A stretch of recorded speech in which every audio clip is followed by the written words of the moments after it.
A very good morning to everyone. I am Anuj Tomar and I welcome you in English Toppers Academy. Dear students, today we are starting a new chapter, that is The Pandavas in Exile. This chapter has been taken from the world's greatest epic महाभारता. यानी कि जो ये chapter आपका है ये महाभारत से लिया गया है और एग्जाइल जो होता है उसका मतलब होता है वनवास. So let's start the story with the introduction. So as you know that there were two brothers, Dhritarashtra and Pandu, and the two brothers were living in Hastinapur. So Hastinapur is a place near to Delhi in the present time. तो यहीं पे इस story को पूरा set किया गया था. मतलब यहीं पे पूरा जो आपका ये इनका राज्य था ये यहीं पे स्थित था. Now start the story. The story so far. In Hastinapur there lived two brothers, Dhritarashtra and Pandu. यानी कि पांडु और धृतराष्ट्र जो है दो भाई हस्तिनापुर में रहते थे. Though Pandu was younger, he was enthroned as the king because Dhritarashtra was blind.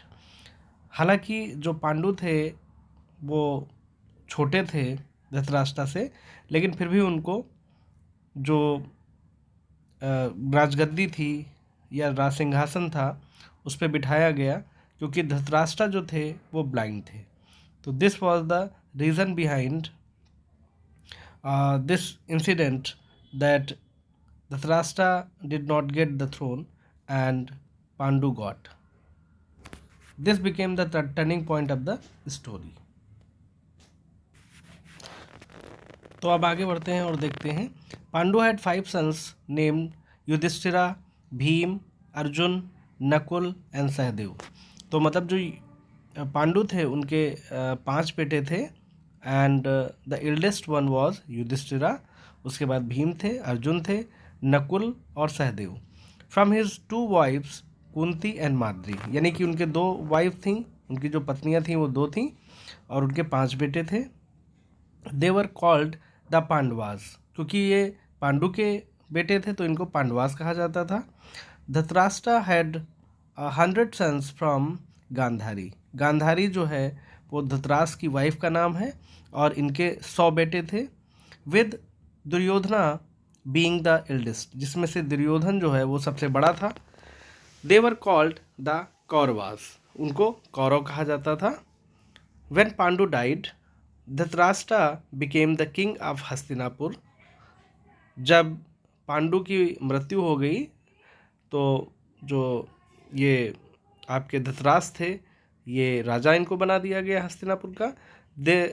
There emerged an intense rivalry between the two sets of cousins because Yudhishthira was the rightful heir to the throne of Hastinapur. अब चूँकि दोनों में विवाद इस मुद्दे पे बढ़ा क्योंकि युधिष्ठिर जो थे वो सबसे सूटेबल थे राजगद्दी के लिए, लेकिन उनको न बनाकर जो राजा बनाया गया वो किसको बना दिया गया, धृतराष्ट्र को बना दिया गया. तो ये सबसे बड़ा कॉज था जो कि आगे युद्ध का कारण बना.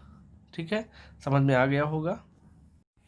तो अब इस स्टोरी में देखिए. After trying various ways to get rid of his cousins from poison to fire, finally Duryodhana's maternal uncle Shakuni devises a plot to trap Pandavas and take away their kingdom through deceit.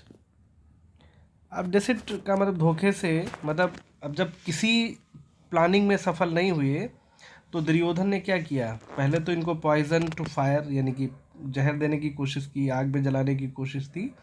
लेकिन जब किसी में सफल नहीं हुए तो फिर इनके जो मामा जी थे शकुनी, उन्होंने पूरा एक प्लान बनाया है नहीं, और प्लान बना के पांडवास को मतलब इस तरह से प्लान बनाया कि उनका जो सारा राज्य है वो इनको मिल जाए, मतलब दुर्योधन को वो राज्य मिल जाए. तो एक खेल होता था चौसर का, तो वो देखते हैं.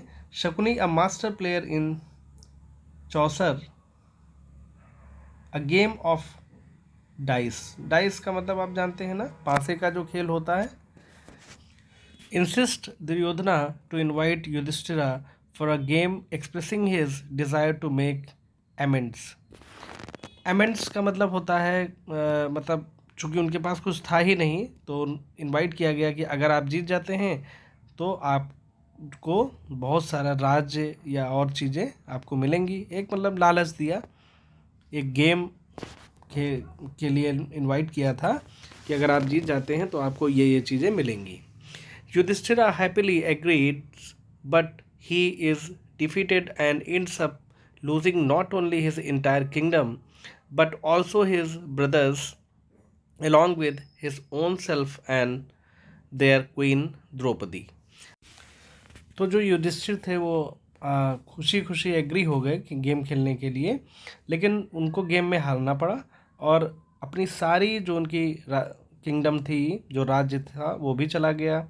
उनके जो ब्रदर्स थे वो हार चुके थे, और इवन जो उनकी क्वीन थी द्रौपदी, यानी कि पांचों जो पांडव थे उनकी वाइफ जो थी द्रौपदी, उनको भी वो हार चुके थे।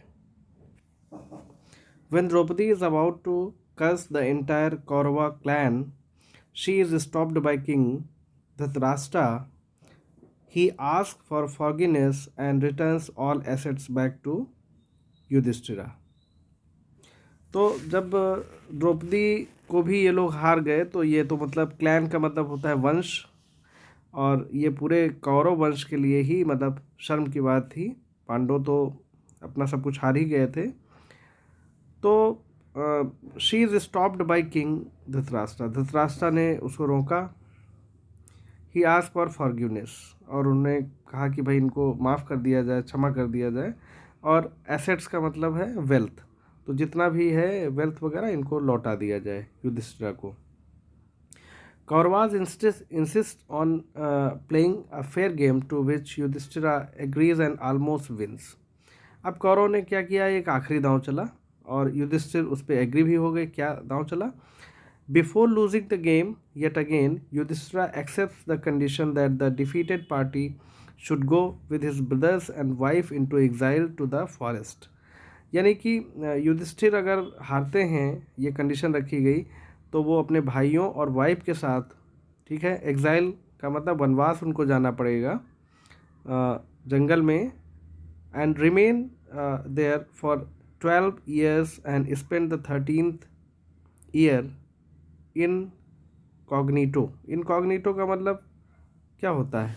इनकॉग्निटो का मतलब होता है हिडन, यानी कि आपको पहचान ना पाए। तो इस तरह से जो कौरव थे उन्होंने प्लानिंग करके और इस तरह से युधिष्ठिर को उन जाल में फंसा लिया, और वो सेकेंड टाइम जब हार गए तो उनको ये कंडीशन माननी पड़ी थी। तो इस तरह से स्टोरी आगे बढ़ती है। अब थोड़ा सा इसका और ब्रीफ इंट्रोडक्शन बचा हुआ है, उसको भी हम लोग देख लेते हैं। तो आप देखिए इसमें for 12 years the 5 brothers and Draupadi suffer but have many adventures. यानी कि 12 साल तक जो है वो पांचों भाई और द्रौपदी जो है उन्होंने बहुत परेशानी झेली, लेकिन उन्होंने बहुत ही एडवेंचर भी किए। एडवेंचर का मतलब बहुत ही साहसी काम भी किए।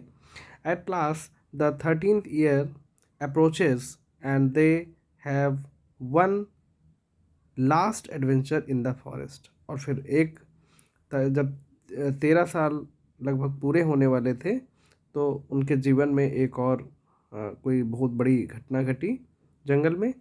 तो इस तरह से ये आपका जो इंट्रोडक्शन पार्ट है, we have completed the introduction part of the chapter the Pandavas in exile. और इस तरह से वनवास उन्होंने 13 साल, लगभग 12 साल का वो काटा, और 13 साल में पूरी तरह ये अपने को इन्होंने गुप्त रखा, मतलब विदाउट एनी इंफॉर्मेशन ये मतलब भटकते रहे पूरे जंगल में। So this is enough for today's video. Thank you for watching the video and we will continue the chapter. Thank you, have a great day.